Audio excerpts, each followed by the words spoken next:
Hare Krishna. I'm in a very special place at Radha Kund, and today is a very special day, Bhadra Purnima.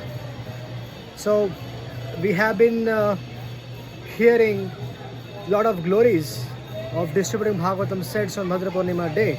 But what actually is Bhadra Purnima? So, Bhadra Purnima is a day when Shukdev Goswami completed the narration of Srimad Bhagavatam. It is also the day when Parikshit Maharaj he defeated the curse of the Brahmana. We all know Parikshit Maharaj was cursed by Brahmana to die in 7 days, and on the 7th day he was supposed to die from the bite of a snake bird.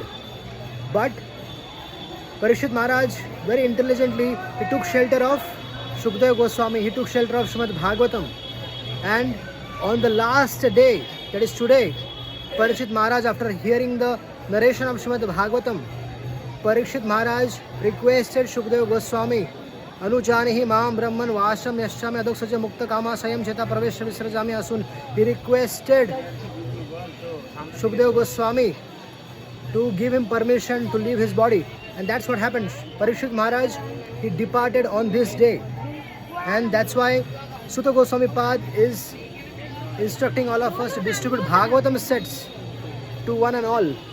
So it's a very special day for all the Vaishnavas, because Parikshit Maharaj, although he was a very powerful personality, he was a great Mahabhagavata, and although he was powerful enough to counteract that curse given by that Brahmana, he did not do that.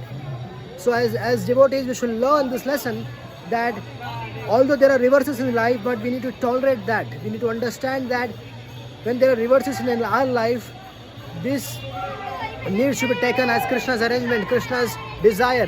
Parikshit Maharaj took that curse as hand of Krishna, and that's why he utilized that opportunity to take shelter of Srimad Bhagavatam, take shelter of Shukdev Goswami and perfected his life. So that's what we have to also do. Take shelter of Srimad Bhagavatam, take shelter of Shukdev, representatives of Shukdev Goswami, and perfect our existence. Thank you so much, everybody. Happy Bhadra Purnima.